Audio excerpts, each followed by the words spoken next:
Welcome everyone, Dylan Gemelli here today with a brand new video for you. So today I want to discuss with you whether or not aromatase inhibitors will ruin your gains. But before we go any further, I have to remind you and reiterate that I am not a doctor.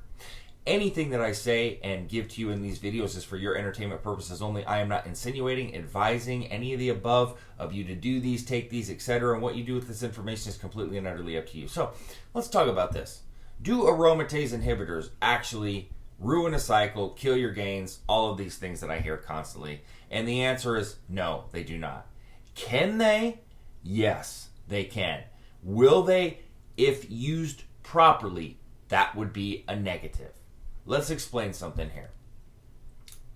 All men need estrogen, just as all women need testosterone. Now, we know that the dominating male hormone is testosterone, dominating female hormone is estrogen. So you have to be asking yourself, at least some people out there that maybe don't know about this, well, why would a man need estrogen or why would a woman need testosterone? Well, the levels here are far different. Obviously, the dominating hormone, a man needs far more testosterone than it does estrogen, and vice versa with the female, estrogen to testosterone. But the man and the woman each need the alternative hormone as well, just in smaller amounts. When you start to crush your estrogen as a man, you can have a slew of problems. And if you go back into my video archives, you can see that I did a video on high and low estrogen symptoms in men. And what's crazy about that is that there's a lot of similar characteristics on both ends. But generally you can tell if your estrogen's high because, you know, you're going to have that water retention, the possible gynecomastia, where you're not going to have that issue if it's crushed. But sometimes you don't always get that. So it can be confusing, but you should know by what you're doing and what you're taking and all of the above, you know. You should know. There have been a few circumstances I've seen where I've even been puzzled, you know, but for the most part, you should be able to know. But it is still funny how, you know, some of the symptoms are the same. But beyond that, you do need an aromatase inhibitor when you're using compounds that convert to estrogen for most people. Now, I always have to do this, and people like to mix my words or hear what they want to hear. Listen to me closely. Everybody's different. I know people that can't even be in the same room as some estrogen converting compounds. You know, it's an exaggeration, but what I'm saying is they can't take any of it without having terrible estrogen side effects. And then on the other hand, I know some people that can take just ridiculous amounts of D-bol, testosterone, etc., and they literally will not have any estrogen side effects. Now, mind you, those people are few and far between, but I have seen it. Okay? And so when I generally give advice and I say you should always run an AI, and I always have to say there's always exceptions to all of this, everybody. There is nothing here that's always 100%. You know why? Because everybody's different. You know, there are certain things, I guess. You're going to have some suppression. You're going to have side effects. Some people are just going to get it far worse than others, you know, when it comes to this. And some people are going to be on that blessed side where they just don't run into these problems nearly as often. But you have to control estrogen. Well, people ask, well, what dose should I run? Well, how do I know how to do this? Well, how do I know do that? There's a simple answer to that. And unfortunately, the answer is given. It's very simple, but people don't like to follow it. Well, the answer is this. You get pre-cycle blood work, mid-cycle blood work, and post-cycle blood work. And let me explain why. Pre-cycle blood work, then you now have a baseline to base everything off of. Well, what does that mean, Dylan? Well, what that means, when I say you have a baseline, it means that you have a starting point to revert back to see how your body's responding to whatever you're taking at the moment. So, you know, your first cycle, you're taking 300 milligrams of testosterone. By mid-cycle, you can tell through blood work, A, if your test has even got any quality to it, right? B, how your body's responding to it. So you can see if it's affecting your cholesterol, you know, or you can see if it's affecting your estrogen and if you need to tweak your dosing and, you know, whatever you're using. Not just your aromatase inhibitor, but your compound as well. And, you know, if you're using something like trenbolone deca, then you can see how your prolactin progesterone's looking and if you need to adjust for that. I mean, it's a slew of things. You're taking an oral, you can see how it's affecting all of your liver, your kidneys, everything. So you see where your body's at, how your body's responding, what your body can tolerate, and what it's not tolerating so well. Well, clearly with an aromatase inhibitor, since every single one of us is different on our body's response to estrogen, you can see, if you have a bonk product in terms of your aromatase inhibitor itself, because let's face it, a lot of the aromatase inhibitor quality out there is not the best.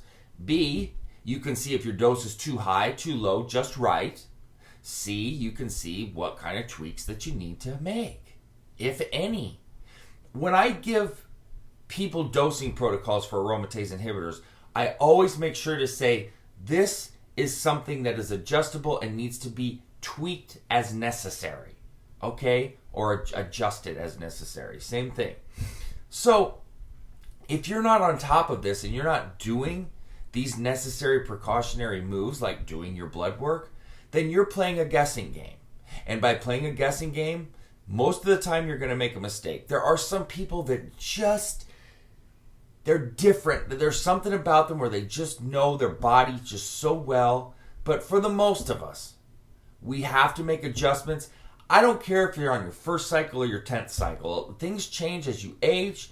Things change with what you're buying. Sometimes you buy a product and it's misdosed. Sometimes you start taking a little bit more than you think or a little bit less. There's so many different scenarios, and that's why you always stay on top of your blood work. You don't get complacent. You don't get too cocky or confident. You realize that things change, all right? It's just the way life is with everything. Things change. That's why a lot of coaches that don't make changes with the times don't last. The best coaches always adapt to the changing ways. Well, we have to adapt to the ways our body changes, and unfortunately, product quality that comes in and out. That's just a way of life. So, aromatase inhibitors themselves are not your enemy. It's the misuse of aromatase inhibitors. If you're using way too much, not monitoring, letting things get out of hand, then guess what? You will ruin your gains. You will crush your gains. You have to monitor that. If you are, finding that your estrogen is staying steady or it's even starting to get lower with what you're using, you need to either step back your dose or switch to something a little bit lighter. There are options out there. Clearly, you don't want to be using Letro unless it's absolutely necessary. But, Aromasin and Arimidex are different in strength levels. And then there are things like Aromasin. And some people, the people that are blessed in this, don't think that this is most of you because it's not, but they can take an over-the-counter like a DIM, for example. But that's few and far between. And that's not something that I generally recommend. Just like I always tell people, Provira and Masteron, they have AI properties, but they should never replace an AI. Well, guess what? There's a few people out there that can get away with that. But 95% are not. So I guess I shouldn't use the word never, because then there's always that one person, whoa, well, and that's awesome, that's great, but just because that happened for you doesn't mean it's like that for everybody else.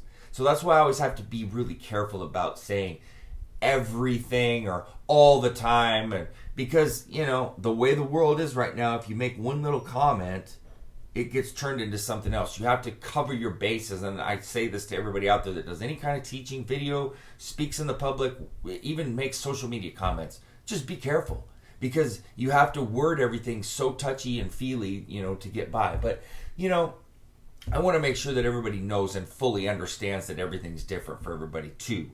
That's what's more important to me than catering to the few people that are so overly sensitive, yada, yada, yada. So I just want to make sure that everybody fully understands and doesn't get confused at the verbiage used. So that's that. That being said, www.icearms.com/forums. I'm also in the Evolutionary Forum as well as the Elite Fitness Forum. You can email me, Dylan@icearms.com, with all your questions and comments, and please don't forget to subscribe to the channel. That being said, stay tuned for plenty more to come. Dylan Gemelli, signing off.